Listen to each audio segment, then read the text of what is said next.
to a regular episode, not a bonus episode. But this is our fill-in for when one or two of the main co-hosts are away on vacation, and so we bring you guests. Typically, the guests are other writers, creators, kings of content, experts in their field. Today, are none of those people. Writer. Excuse me. Hold on, everyone. I'll explain. I'm Jared Russo, the host of the video game Town Hall podcast, the official podcast of videogame.town. I'm also the mayor. I'm here with my fiance, soon-to-be wife, Katy Herman, who is a writer. Yeah. I create that content. And author. Yeah. Working on it. And our guest today. She is my sister. My sister, Tamara, who consumes a lot of pop culture. And actually, you know what? I will say she is an expert on all things Swiftie. Wow, was that a compliment? No, it's actually a very big dig to be such an expert on a person you'll never meet. Here we go. But she was sewing right before this. That's literally creating content. I was. That's being a creator. I'm also in the old school sense. I'm also a cycling instructor. I create and curate playlists and fitness experiences, none of which Jared would know because he would never step foot in the studio in one of my classes. Drag him. I don't like to step foot outside. Actual sunlight hurts. Dramatic. You should get that looked at. I should stay pasty white forever. All right. We have a litany of things to get to. And so I want to breeze through a couple of quick ones to knock them off the list, and then we can get into a little bit deeper of a dive into some other things. The first is, Tamara, you watched The Traitors. Is that true? I do. Can you briefly tell the listeners and us about The Traitors, which seems akin to The Mole? Yes. But also like Big Brother? No. So you have the mole, think of the mole framework. However, there isn't a mole sabotaging the challenges. And in The Traitors, rather, the challenges actually mean nothing because most of the time these are celebrities and they actually don't need the money. But that's neither here nor there. There are anywhere between 2 and 4 traitors that only the traitors, those that are selected as a traitor by Alan Cummings or they were recruited, know who each other are, and the faithfuls guess who the traitors are. So that's by way of conversations, alliances, but not by way of sabotaging challenges. And this has been running for many seasons. It has won several Emmys. What is going on in this season that is so interesting? So this past season that concluded, Traitors season 4 US, I only watched the US. It was all reality TV and celebrity folks. And so me being a huge CBS trifecta connoisseur, if you will, the CBS trifecta is Survivor, Big Brother, and Amazing Race. I was very excited to see some of those players on the season that I love to follow and watch their gameplay. And this is on the streaming service Peacock? It's weird that you're my brother. Like, we have to remind people. You can't say that stuff to me. Peacock. Yes. But wait, how do you win? Because I read a lot of I love some reality shows. I'm a big Gabby Whitney stan, and I know from when she was on The Bachelorette and then her ensuing podcast persona and her adorable relationship with her wife, Robbie Hoffman, who's hilarious. Yes. But she won. Oh, sorry, that's a spoiler for a season, but how does one win? Yeah. So this past season, season 4, was actually gut-wrenching in the finale. So if a traitor gets to the finale in the final round table, the traitor takes the money solo. So if there are any faithfuls that believe that everybody around them at the final round table is a faithful, they lose because the traitor takes the money. If the final round table has evicted or cast out all of the traitors, then the remaining faithfuls split the money. So in this season, major spoilers coming, there were one faithful, Maura from Love Island, and 2 traitors, Rob, who is also from Love Island, and Eric, who is a singer-songwriter that allegedly has magical ears and eyes. If you've seen the season, you know. The hell? What? And Rob and Maura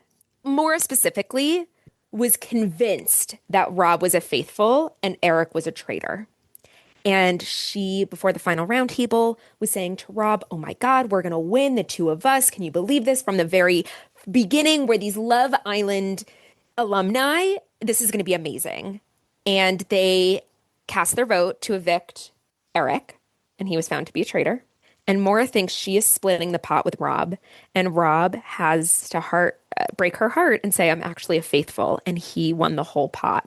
And when I tell you her face drained with the color, she was pissed. So pissed. This sounds like Werewolf. Yeah.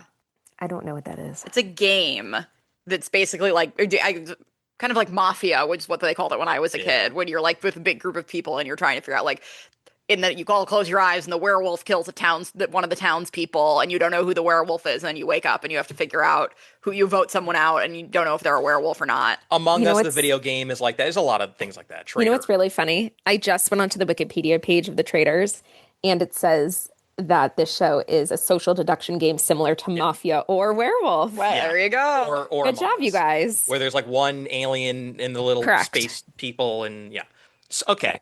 And Donna Kelsey was on it this season. Donna Kelsey, she was a secret traitor. At the very first episode, Alan gave everybody a box to open, and if you had the traitor card in it, you were a secret traitor, meaning the other traitors didn't know who the secret traitor was. So there was another layer to that gameplay. All right, let's get to another show that you've been watching that we have yet to dive into. Baby Jane Doe.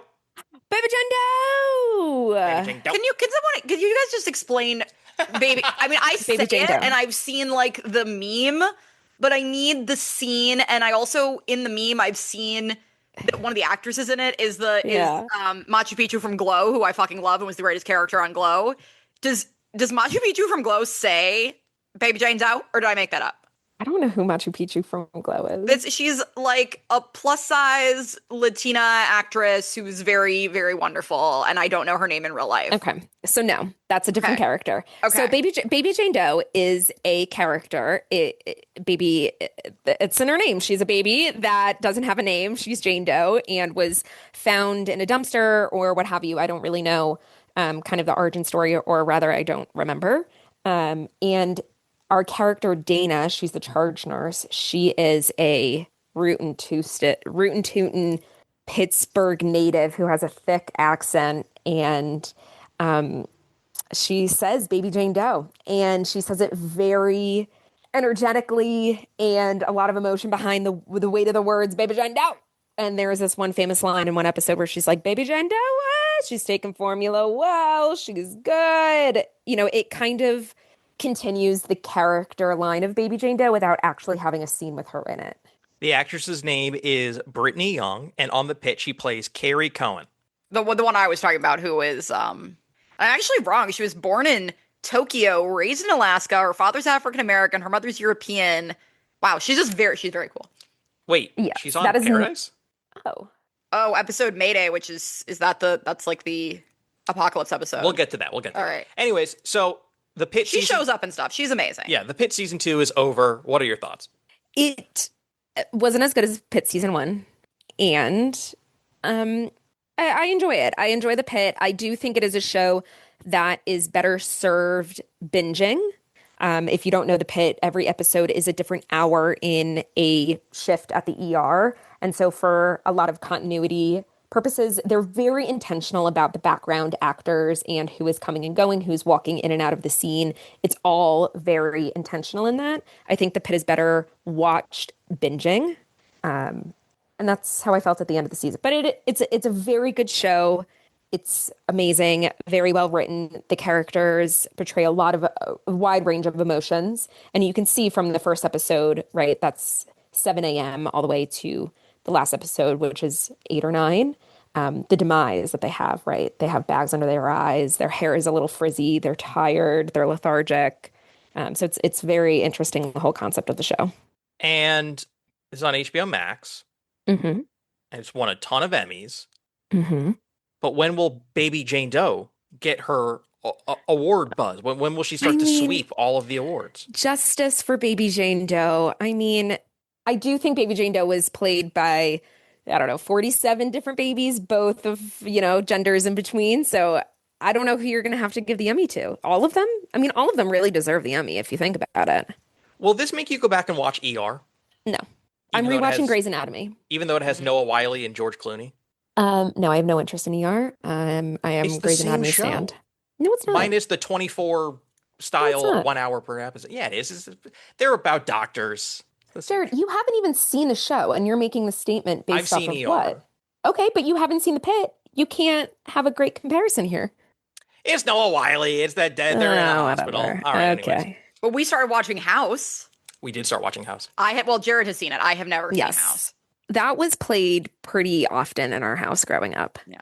House in the House. House is great. Your mom insists it's the best TV finale she's ever seen, but now I don't want to know anymore about the finale. I don't know if we'll ever get to the finale. Rating that. Yeah. Okay. It holds up. It's still an incredibly fun, rewatchable procedural. It's very smart. It's so easily digestible. It's great. We just watched an episode with some babies, and most of the babies were like, when they were close up on the baby, it was a real baby, but then the rest of the time they were robots because they were legally robots. Yeah, like operate, not operate, but treat them and things. Put in the CAT scan machine or whatever. Yeah, robot babies. Robot baby. They're little animations where it's like, oh, their arms and legs are moving. It's like, I know it's a robot. All right, we mentioned it. Paradise season 2. Yes. Can you two briefly do a review of all the insanity within that season without spoiling the season? That's hard. But yeah, I mean, so Tamara is my main person to talk about Paradise with, because I just feel like I'm not going to say that it's like a niche, hidden gem show. I think enough people are watching it now, but I feel like not. But when I talk to people, a lot of people don't know it. And I still think it is really underrated. It is Dan Fogelman who wrote a wide variety of my favorite media, from This Is Us to Crazy Stupid Love to Tangled. And from that resume, you know that he is like very good at writing a twist. That is his whole thing. I think he was trying to replicate the end of pilot twist of This Is Us with this show, but I won't say more. I think one of the many great things about Paradise is that, unlike some comparable Apple TV dystopia kind of pseudo-realistic sci-fi shows, we are not like Severance and Pluribus, which we all here love. We are not waiting forever between seasons. Paradise is produced, even though it is only 8 episodes per season, which is like crazy low for what it could be, although it's tight. It's produced a lot more like a traditional network drama. And it also was released on ABC 6 months after the first season aired. They had the first season in 2025, the second season in 2026. What a revelation. So it is actually coming out. Last season will be next year. I think they just started production. Season 2, my reaction, we'll see what, how Tamara felt about it. I feel like, so they dropped the first 3 episodes at once. Which was a lot, and I binged them, and that was fun. But at the same time, I really like savoring the week to week of it because there are a lot of great cliffhangers. When I watched those 3 episodes, it was almost like it took 3 episodes to catch up with all of the characters, and meet the new characters. Catch up with where we left off last season, meet the new characters for this season, because everybody's kind of in different places. And the first few episodes, I started to worry they were doing too much and literally and figuratively losing the plot. But I was still into it. And there are a couple, I feel like especially the second episode of the season is kind of rough and goes off on some unnecessary tangents. But then once it got rolling, oh my God. My one concern is that, and I mentioned this to Tamara when I finished the finale, is I think there's the bad guy of this season is, I don't even know if they're really, well, there kind of is. The bad guy of season 1, when we get to season 3 and all of the things that are getting revealed or have been revealed in season 2, it still needs to make sense why she did what she did. And all of the reveals of season 1 still need to make sense with the crazy, more comparable to Lost direction they're going with season 2. And I'm just really hoping they can tie all of that together, because they have started so many threads, and I just am worried they're going to leave some of them loose. And that was my very long-winded answer. But yeah, what do you think, Tamara? No, that was great. I think let's take us back for a second. The premise of Paradise is a post-apocalyptic there you go. doomsday event. The Secret Service and the president and all of the funders and their families all go into this underground bunker in Colorado, and it's effectively like city-sized. So you really don't know that you're in this underground bunker probably until later on in the season. You do know like something funky's happening, but you don't know the scale of it until the end of season 1. My thoughts on season 2. I did appreciate that they introduced new characters and wrapped up their storylines with the introduction of I know that's a spoiler. I don't want to give it away. I know. I almost feel like we have to give a spoiler. Like, if we're actually going to talk about this, maybe but we've talked about spoilers for. Fine. Okay, with the introduction of Annie's baby, who Baby didn't have Jane a Doe. name. We were like Baby Jane Doe. She didn't have a name for a lot of the season. She did. It was Annie's baby. Annie's baby, and it's like they're just going to name her Annie, and then they fucking did. Yeah, they did. So I appreciated the new characters and the link of it all and how that intertwines with the people in the bunker and outside the bunker. But I have to say, I was chuckling to myself at the season finale of season 2. It was so silly. I don't know what it was. The acting, the drama, it kind of took me out of this world that we've built, and I was actually watching like a drama that was a comedy. I don't know. It was cheesy. It was campy. Yeah, it was cheesy. It was campy. I mean, I don't know. I just remember laughing. But I enjoy the show at the end of the day. And they're in Colorado, right underneath the Denver airport. And... Oh my God. Okay, yeah, let's just talk about that because that is like literally, okay, this is now spoilers, but like the last shot of season 2 is they're like this big, MacGuffin of a machine that will be like the centerpiece of season 3 so far is like planned to be the final season to keep it tight. That's like how Dan Fogelman mapped it out to begin with.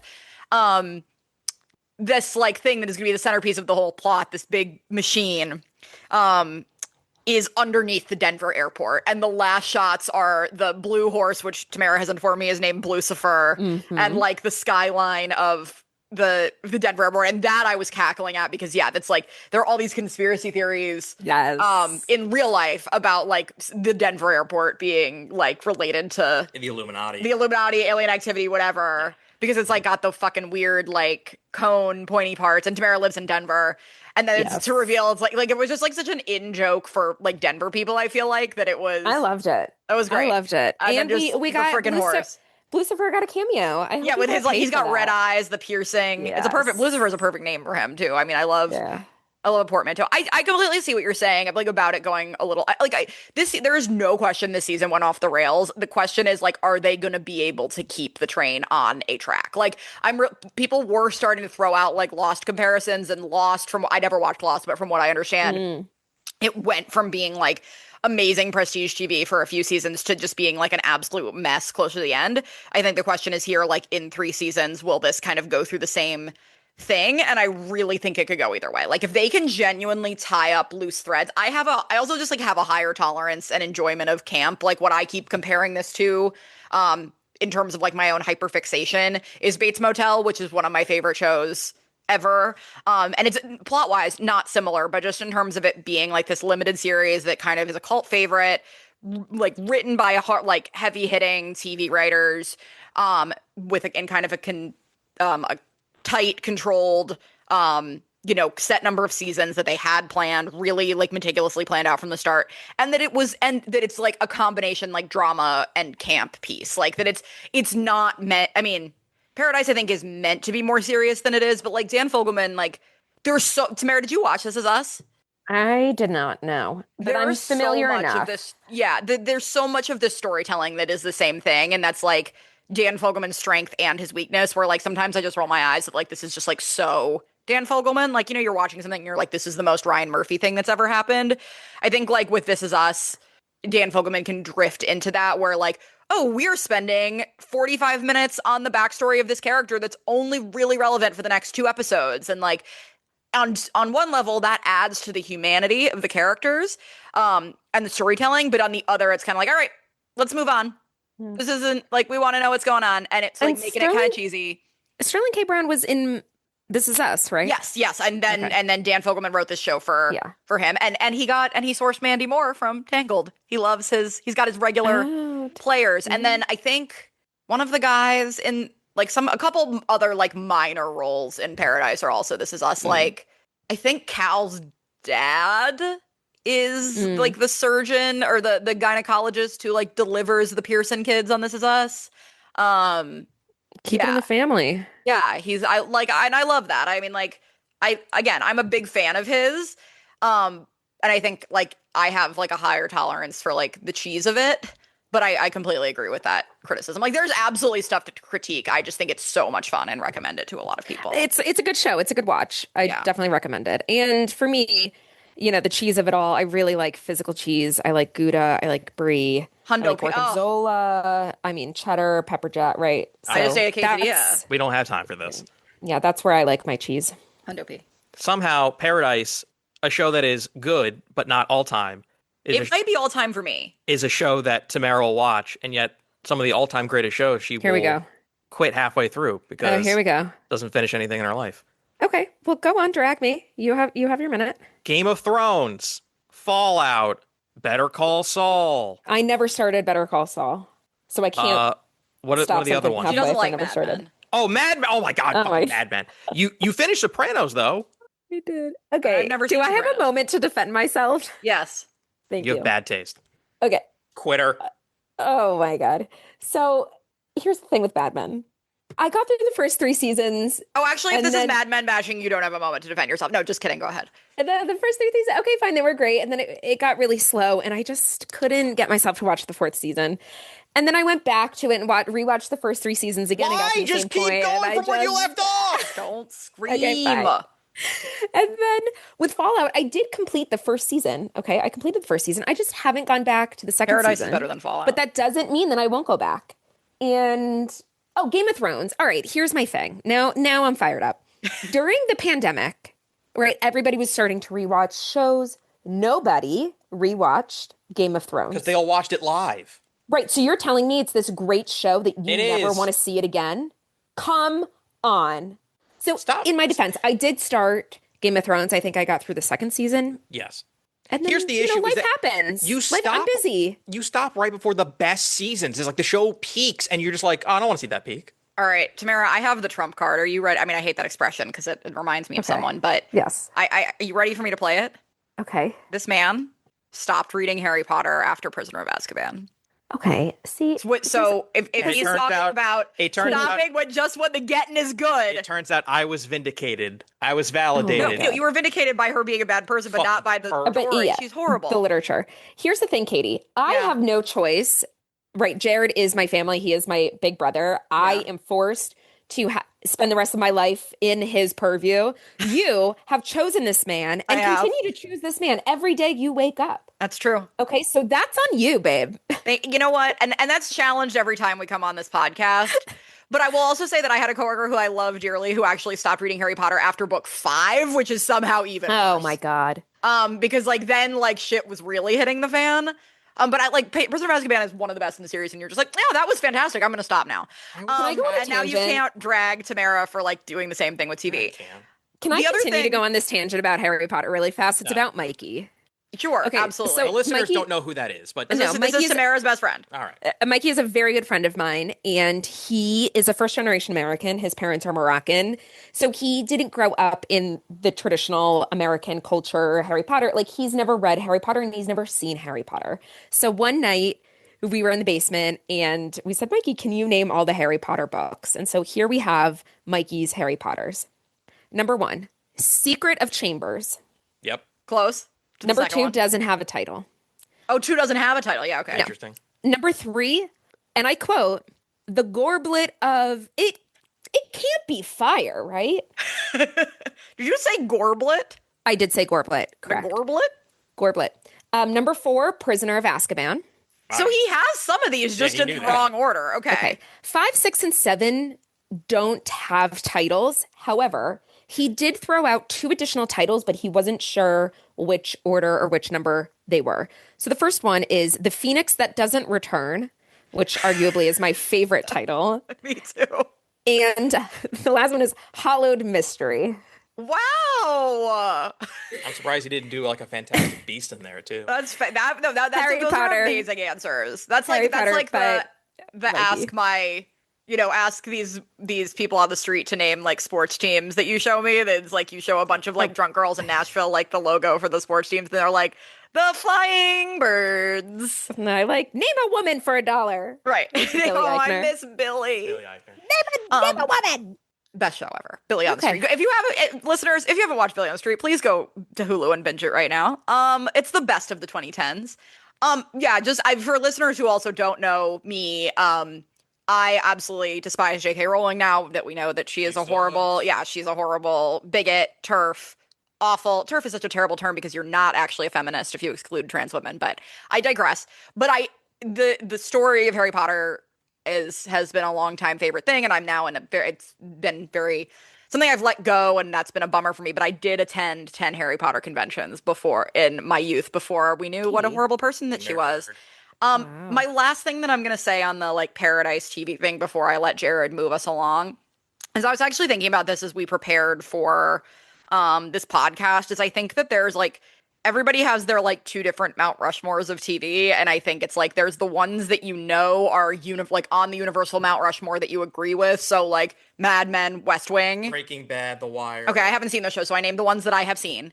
And then you start thinking you gotta talk about comedies and stuff too. But Simpsons is not on there, right? Yeah. Well, but so for you, so that's the other thing. And then you have your own personal, which is shows that are fantastic, and are all-time favorites for you. If we're talking about just dramas, obviously Bates Motel is on there for me, and I think Paradise could be becoming on there for dramas for me, just in terms of what has made me the most excited to watch. See, original CSI is on there for me. You gotta watch more TV. But you say that, and you haven't watched a lot of the shows that I have watched, and vice versa. So it's your worldview. Gossip Girl, spare me. Gossip Girl is on the person. Actually, Gossip Girl is just on the female Mount Rushmore. Is that the one with Chase Crawford? Yes. The Deep. Sebastian Stan? Yes. Okay. Bucky Barnes. I can't say that I've seen Gossip Girl. Tamara, now, if you want a binge that will really and truly change your life, because I was late to it too. I actually didn't watch it till college because a lot of girls were watching it in middle school, and I was not allowed to watch inappropriate TV. Is that the same as Gilmore Girls? No, it's not. Gilmore Girls, but I think is worse. I did watch Gilmore Girls pretty recently. Yeah, you did, and you made it through the whole thing. You went really fast. It's not good, you guys. No, it's really bad. And actually, I loved Marvelous Mrs. Maisel, but when Jared finally got me to watch it, but that was after years of being mad at Amy Sherman Palladino she left Gilmore Girls and then came back. But even looking back at it, it's these are some of the most insufferable characters to ever grace television. Yeah. I mean, listen, if I was also back in middle school or, 13, 14, and that was on the WB or the CW, I would totally be into it. But as a 33-year-old woman, not good. But you made it through the whole thing. You made it through 7 seasons. I did. And the Netflix special.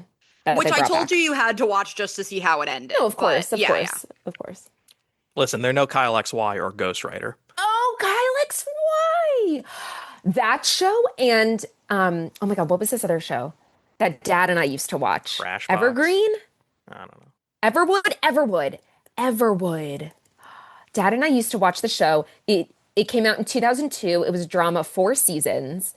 Everwood. It was wife dies, dad has to raise these 2 teenage kids, small town vibes.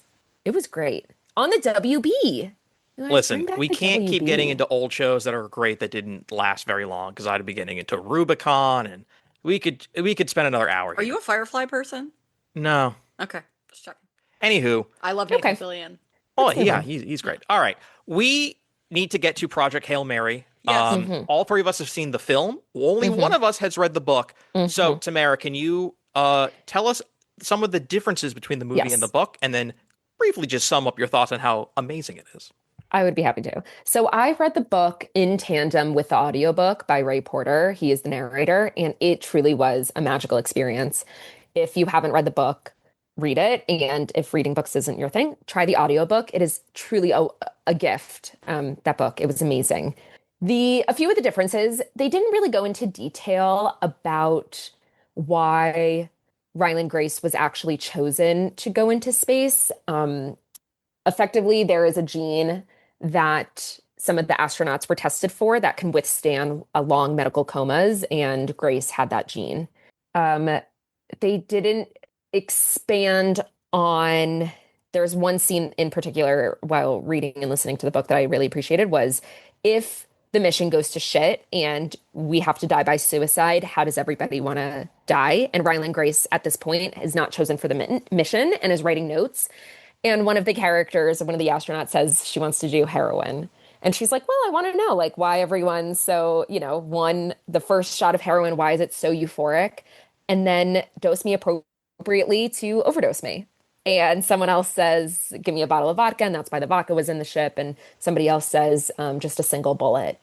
So I really appreciated that scene in the book. I think it gave a lot of context to the characters, especially about their different cultural norms and where they come from, things like that.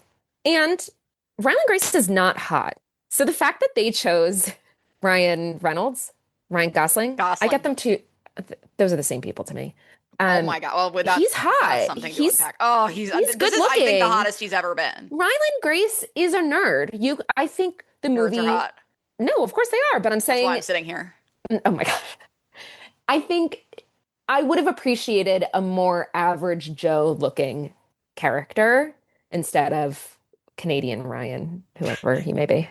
They are both Ryan Reynolds and Gosling are Canadian. That's true. Do you see why I get them confused? Yeah. One of my friends just told me that after seeing Project Hail Mary, she thinks she is making a Ryan pivot because she's been a Ryan Reynolds fangirl for a very long time. And yeah, she's realizing like Ryan Gosling is maybe even possibly a better guy and even cuter. But anyway. Anyways, question. All in all, go ahead. Yeah. No, all in all, headline here, party line is any way you're consuming Project Hail Mary, I think you're going to be very tickled and enjoyed by it. I loved it. So, I guess I was going to ask you a question having read the book. And this is like there's spoilers here. So if they're all tested for a gene about surviving comas, do they go into why the others don't survive? It's just, it's not a 100% foolproof thing. Sure, some people just couldn't handle that, and that was a risk that they were taking. But one of the other factors for him kind of having no choice to go onto the mission is that one, he's been with the mission Project Hail Mary since the very beginning. He is an intelligent physicist, scientist, and two, he has this gene that can withstand comas. The book also explains that Rocky and his ilk can't see. So they're blind. So it's like physical light, radiation, certain rays. Like they wouldn't understand that. They wouldn't understand thermodynamics. Like there's like a lot of stuff that they wouldn't inherently get. So like the book is a lot more descriptive. Allegedly, I've not read it. Of course. No, about of course. All the science stuff. Of course. I mean, listen, I think any book to movie adaptation, the book is far superior for a number of reasons. And that is the same here. There are a few exceptions to that, which could be a whole other thing, but just Devil Wears Prada, huge exception. Godfather, Goodfellas. Yeah. But Devil Wears Prada is topical, and I think, I just want everyone who hasn't read the book Devil Wears Prada to know that the book is not good. Arrival. I didn't even know that there was a Devil Wears Prada book. Gone Girl. You think Gone Girl fine. Okay, all right, that's my opinion, whatever. No, there are thousands of other examples. I think you're mostly right, and I just think that's why it's interesting when there are those rare exceptions that are so major. Devil Wears Prada, they worked absolute fucking magic with a book that was mid, but was a bestseller. I am nervous for the second Devil Wears Prada. I'm so excited. We are seeing it with your mother and my mother in Chicago when we are there next week. Okay. Thanks for the invite, everybody. I thought we were family, but I'm sorry. I guess that. What? You have a job. It's can't remote. I can. No, the cycling. You can't just get up. I can't get them. Except, here's the thing. I do have 2 kitty cats, and I do have to get somebody to watch them. So it's just a little bit more planning, but it doesn't mean I can't come. Does the kitty cat want to make a comment? No, they're sleeping right now. Ravioli. Yeah, Ravioli's sleeping right next to me. Rigatoni is in the living room sunning. Yeah, well, we were almost made this video podcast so you could see Tamara's cats, guys, because they're really wonderful. I'm not editing all of that. We're here to talk about Project Okay, sorry. When it ended, when I saw it with Jared and your mom was here. We actually almost went to see it all together. I wish we could have. I left it, and so a lot of times Jared will stand up at the end of the movie like, was that the greatest movie I've ever seen? He's done that for a couple movies we've seen together, and I did that this time, and he was like, no. And he liked it, but I was just like blown away. It takes a lot, especially during a 2.5-hour movie, for my mind to barely wander. And like especially the past few weeks with just like how I've been feeling mentally, like I've been so distracted. I've been thinking about a million different things. Like I was locked the fuck in. And I mean, part of that was how hot he was, 100%, my type to a T. But like, it was like one of those movies where like it was really and truly like I laughed, I cried, I held my breath, I was thrilled. My only real criticism is, and I don't know if this was just our theater, but I suspect it wasn't, the audio mixing for like a movie of that production value. There were scenes like, I mean, yeah, like the middle when when Rocky, like you think Rocky dies, but he doesn't. Like that scene when they're like extracting the bacteria from the planet. They were having full on conversations that were just completely inaudible over like the music and the whooshing of the spaceship. I was just kind of like shook because like in a movie of this quality, like you almost never see audio mixing that bad. Wow, I'm so sorry you guys had that experience because that is not my experience. So you could hear the dialogue. That's interesting. Yeah. Oh. As you should in a movie. Yeah. I think this happened to me when I saw Sinners in 70mm. If it's not IMAX, the audio is questionable. So when you see it in a larger format, for some reason, it's like, unless it's IMAX, the audio is not going to be like as good as a normal theater, regular small screen, or IMAX branded big fuck off giant huge screen. Another difference, sorry, as I was thinking, there was another piece about Ryland not returning back to Earth because of the food supply. It was very evident in the book that he started rationing his food to make like it. The Martian. The movie that's just like this, The Martian, from the same writer. I get that one and the other space ones. Yeah, I have Jared's like watch The Martian. I have no desire. The other one with you're gonna love it. Amy Adams, was she in? Arrival. Yeah, that's also. I get them all confused. They're all. And then there's Gravity. There's like a lot of space movies that came out around the same time. Yeah. Passengers. I saw Passengers. This is a whole genre. But it was like that. A lot of the things you just named came in the same 5-year window. Yeah. Yeah. Anyways, all in all, amazing. What movie did I stand up and say, "Oh, Marty Supreme"? The moment Marty Supreme ended, I was like, "That's the greatest movie I've ever seen." I mean, Barbie, you said it within the first 2 minutes, which is great. And that was like early in our relationship, and I was like, "This man is a keeper." And then I don't want to embarrass anyone. I've said this on this podcast before, and it is like it doesn't age well. But at the end of Wicked Part 2, you were like, "Is that better than the first one?" And the answer is like, "No, honey, it absolutely was not." But you were into it. The music in the first one is better. Yeah, Wicked Part. Better. Yeah, the storyline of Part 2 is better, in my opinion. Yeah, I think I would. Yeah, I think it's maybe I was just like so blown away with like what they were able to do with Part 1, not without there being that much story. Yeah, I'm just such a Part 1 stan, but I get it. You're right. There is a reason he was like, was that better than Part 1? But it wasn't like, oh, this is the greatest movie I've ever seen. Marty Supreme, you were like, this is the greatest movie I've ever seen. Barbie, you were like, this is the greatest movie I've ever seen. Jared, do you in the movie theater, when you declare this is the greatest movie I've ever seen, do you stand up and clap as if this is a live theater performance? No. Oh, thank God for that. That's embarrassing. I do a funny bit where anytime I'm watching a thing and the people in the fiction start applauding, I also applaud with them. Yes, he does do that. And that's quite funny. To whom? To everyone who laughs at my jokes. I'll repeat the question. To whom? How dare you, first of all, and second of all, we're moving on. I would imagine because this movie made so much money and it's a Lord and Miller joint. Lord and Miller are the writer-director duo who are behind the 21-22 Jump Street films, the animated Spider-Verse movies. They've done a ton of stuff. Like, look them up. Everything they've done is pretty much a banger. Hopefully, Oscar contender in the same way that early on in the year Sinners came out and we were like, wow, Sinners was great. And then, like, it just snowballed, like, really late and then picked up a bunch of awards it wouldn't have won if it just hadn't stayed in the social consciousness. So hopefully Project Hail Mary can do that. It'll probably win some technical, but just not sound mixing. You never know. Because you have a Spider-Man movie. You have a new Steven Spielberg Alien movie. You have Avengers Doomsday. You have Dune Part 3. Dune Part 3 might just sweep every technical award. Okay, speaking of generic white men that I get confused in Hollywood... Tom Holland and who's that other one? Well, Tom Holland is Zendaya's husband. No, who's the other one?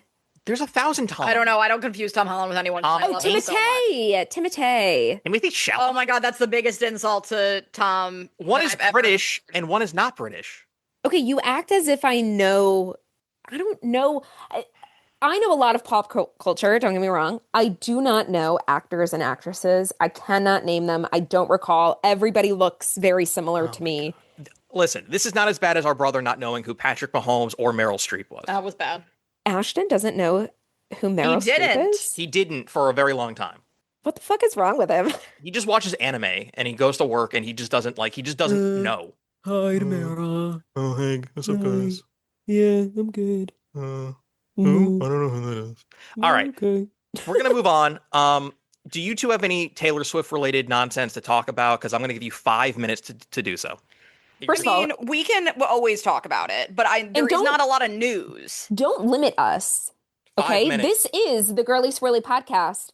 We're already running long, and he's still brought up Taylor Swift. I thought he was going to cut it, so give him credit. Oh, no, we're not running long. Okay. But we could if you don't. Just 5 minutes. What about the other day when you were like, if this goes over 45 minutes, something's very wrong? All right, anyway. Okay, Taylor Swift. Taylor Swift. You and Taylor are both in your engaged era, your bridal era, your wedding era. Yes. Mazel tov to the two of you. Truly, I envy you in this moment. Thank you. Because that is something that you and Taylor Swift will share. I really, if you had told me that, when I was a teenager, that we would be engaged at the same time, that would really just, I don't know. Yeah. It's surreal. Thank you. And I also, I feel like I have a parasocial relationship with Taylor and Trav. I mean, we obviously have. We all do. But in terms of my parasocial couple, that is our parasocial couple because they got together around the same time. Well, no, actually, we've been together longer than them, and they will probably get married before us. They are most likely getting married in June. I've seen 3 different dates thrown out. Yeah. Who knows? But it's almost definitely in June. Yeah. Yeah. Taylor Swift, I would say, I say a number of times, she is our Lord and Savior, Taylor Swift. And she's also our best friend, Taylor. Besties. She loves us. We love she her. does. And for about a year now, I have been teaching Taylor Swift Tuesday at the Spin Studio here in Denver. And there are different themes. Every week is a different theme and playlists and things like that. And when she got engaged, our best friend Taylor was engaged. We had to celebrate, and we had a specific ride celebrating her engaged era. So, parasocial relationship to the max here. There's a lot of Denver Swifties. We often go to Taylor Swift dance party here in Denver as well. That is a good time. Scream Taylor Swift at the top of our lungs. It's really cathartic. It's a cathartic experience. You make great playlists for her, and I feel like when she got engaged, do you remember where you were? I was in the back of a cab in Chicago, coming in from the airport. I'll never forget it. I have two very good girlfriends here, Alex and Liz. Alex and I are both Swifties. Liz is not, and Liz broke the news to Alex and I. Oh my, yeah. Which is kind of crazy. And Liz says, am I a Swiftie? I was like, babe, yeah, you are. You broke the news to us. Your brother broke the news to me that she and Joe broke up. Wow. She and Joe broke up the night of Jared and my second date. And I was we had the date during the day. We went to brunch. And then I had to go to this other event. I was at a party. And I walked out and I was calling my Uber. And I opened my phone and he had sent me the news article. And I was like, wow, you being the person to break this to me. And it's this is... It's only been our second date, but now you're going to see me go through a lot of feelings and a lot of emotions to process, which now it's screw Joe. But at the time we were, it was the best thing to ever happen to her to get rid of him. But at the time we didn't know that. At the time we were heartbroken for her. I also saw her on the Eras tour. I actually was at the first night that she swapped she swapped Invisible String for the one in the Folklore set, which me and my friend who I was with were the only ones in this group. My friend got tickets to go as part of a press trip, but we were the only people in this group that had not been religiously looking at the set list on TikTok. We were avoiding it at all costs. Okay. So we didn't realize she'd swapped it out. Otherwise, I would have been absolutely spiraling at the significance of that. And then I didn't see people talking about it that much. And it's in hindsight, we all realized. Yeah. Yeah. So as you and Jared know, but listeners don't, I moved out to Denver 2 years ago after a breakup. And it was the weekend I moved out here that Torture Poets was released. And arguably, right, this album is about non-committal men. And I left a relationship in which, a non-committal man. Time's up. Yeah. No, she's spilling her soul. And it was very cathartic for me to listen to this album coming out to Denver and having a new life, right, against the life that I thought I had. And I saw the first European leg where she added Tortured Poets. I saw it on the Grainy live stream, right, that we all tuned into. And I said, I have to get my ass to a Taylor Swift concert. And you did. And I did. That week, I looked to see which dates I could go in May. I had all these other different travel arrangements and trips planned. And I booked a ticket to Sweden by myself, bought a floor ticket for $400 and saw her in Sweden by myself. I was in Sweden for 36 hours and it was the most healing, cathartic, magical moment I could have asked. And I definitely needed that after the breakup. I'm so proud of you for doing that. It was just like, so I was like the perfect trip for you. And also you made Swiftie friends like literally in the airport in Denver who were doing the same thing. It was like, that's how far people were going for it. Yeah. I love that. Didn't you quit your job because of that album?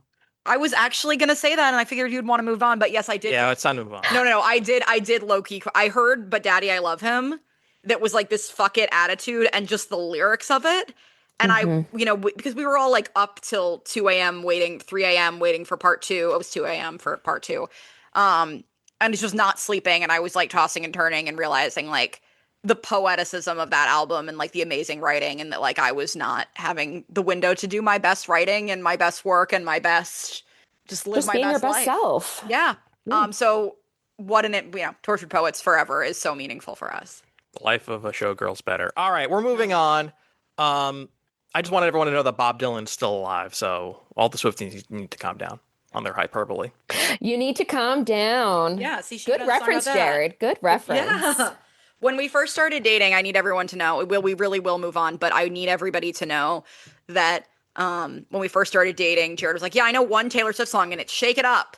Yeah, Shake It Up. Which is kind of like your friend Mikey saying the names of the Harry Potter movies. We do have a guest on my end. Everybody, Rigatoni woke up from his nap. Oh my God, can you say, what do you have to say, Rigatoni? Let's see. Do you have anything to say, my love? Oh, that was a grumpy one. Try again. Podcast has gone off the rails. Can you guys hear him? No. Barely. No. Oh, there we go. Okay. Wonderful. In the short time that we have left, because we started late, so we're good. We'll hit 45. Tamara, I want to sell you on a video game. No. Let's move on. I actually think you will like this. It is Pokemon Pokopia, which is the Animal Crossing version of Pokemon. That is something that I feel like I would be interested in. Yeah. You maintain your little village and you can build things and grow things. And is it out already? It's out. It's only for Switch 2. That's the only problem. Oh, what do I have? You have a Switch 1. Okay, that's Bupkis. Who designed that? Nintendo. So when are you going to give me your Switch 2 so I can have a new Switch to play? You're going to have to buy your own Switch 2. Oh, that's also Bupkis. Or they make a new model and then we can do it, but that won't be for another year or so. So I remember there being a news report in like 1990 where parents were informed that the new Super Nintendo would not play original Nintendo games, and parents were so livid. They're like, I have to buy a new console? That's ridiculous. And we've been doing this same song and dance. It's like, my Nintendo 64 won't play Super Nintendo games? My GameCube won't play N64 games? Like, this has been going on for 40 years. You buy the new console, it's better, so it plays better games, faster and better looking, and you can play older games on the Switch 2, but you can't play Switch 2 games on Switch 1. They just want me to spend money. Yes. I mean, I'm willing to spend the money. I just didn't even buy the Switch 1. It was a hand-me-down from you, so why would I buy a Switch 2? To play Pokopia. There's also like a new Switch. There's a new update for Animal Crossing. There's like a new hotel or something. I'm not sure if Pokopia is worth her fully buying a Switch 2 though. Like, I don't know, it's pretty good. No, I'm not buying a new console. Yeah. If I didn't buy the original console, all for this game that Jared thinks you're a gamer now, though. Now? Yeah, you're entering your gamer era. Who was the best at those Pokemon mini games on the Nintendo 64? Oh, Pokemon Stadium? Me. Okay. I've started playing Sword and Shield. Yeah, you started playing Sword and Shield. Which I'm enjoying. He's gotten me into Pokemon games. Have you played Suika? Oh, of course. I play Suika all the time. It's the best. If he doesn't like Suika, Planet, Suika Galaxy? What's it? No, Planet I don't like as much. Well, I haven't actually tried it. Now I should try. You know what? I should try that out because I've been getting bored of regular Suika game because I beat Jared's high score on his Switch. I have not beat his. He has done better on mobile. You've got your iPad. You've gotten a higher score than that. But I did break 3,000, which was that's impressive. It was a huge goal, and like I feel like once I got, it was like when I basically won Dogpile. Like with both of those games, like I need something new. So maybe I will try Suika Planet. Yeah, Suika Planet is good. You should play that. Okay. Well, this has been wonderful and lovely. Tamara, people cannot follow you. Yes, they can on her.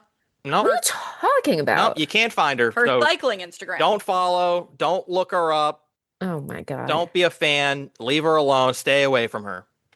No, boost my ego. Be a fan. You can like and subscribe. Just kidding. I do if you want, you can plug. Thank you. That's what you were setting me up for? I didn't know. Nope, too late. You can find me on Instagram at Romero Tuso or Tandem with Tamara. It's my cycling Instagram because you get to ride tandem with me. Get it? It's cute.